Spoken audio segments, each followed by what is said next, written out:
FORA.tv. The world is thinking. Are you still strongly in favor of closing Guantanamo? Yes, I am, and I'd like to. You know, life is full of anecdotes, and sometimes there are too many anecdotes, and sometimes they're not descriptive of actuality, but I do believe this anecdote is. Lindsey Graham, several months ago, and I were in Iraq on one of our visits. We visited the huge prison there, one of the biggest prisons in the world. There's 20,000 people in that prison. And the commanding general in charge of that prison arranged for Lindsey and I to meet with a former high-ranking member of Al-Qaeda who had come over to our side but was being held as prisoner. And in the course of our conversation, I mean, he's one tough guy.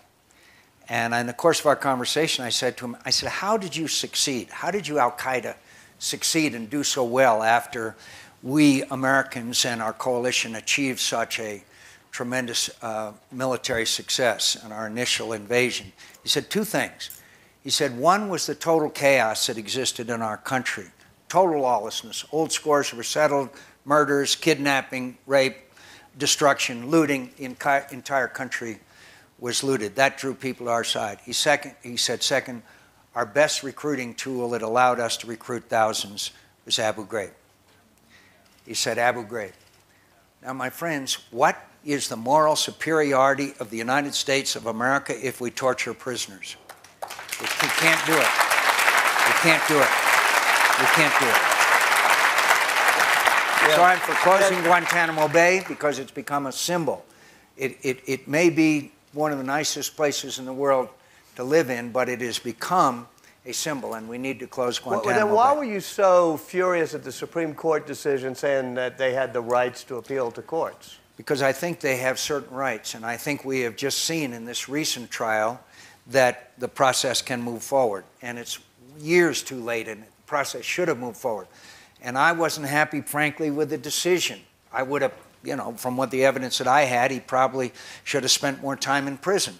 But we had a system set up that where the accused was able to see evidence, where they had right to a legal counsel, etc., but didn't have Miranda rights and didn't have all of the rights of American citizens. And there's a tradition for that. The Nuremberg trials and other war crimes trials where they're given a trial in a judicial proceeding, but it is not all of the rights that are guaranteed to American citizens, because under the Geneva Conventions, they are defined as illegal combatants. They're not American citizens. But wait, the Supreme Court didn't do that, did it? I think what the Supreme Court said was that they deserve certain rights, and actually also wanted to go back to Congress for more clarification, as you know, in their decision. But you call that the worst decision in history? No, I don't. No.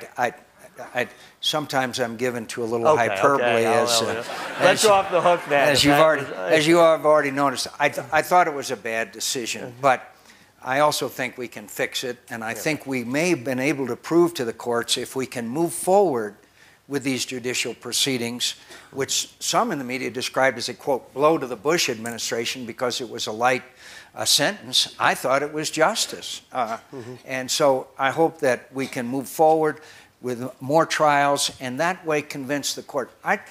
We all know that the court sits up there in a cloud and is not in any way, is totally impervious to public opinion or events of the day and all that. But I do believe that the court voiced frustration in their decision that we hadn't moved forward with these cases, that here these people had been sitting in a prison for 5, 6, whatever number of years that it's been. And I hope that we can show the courts that by moving forward with this process that we can, and maybe additional legislation in a bipartisan basis for a change, we can fix this problem.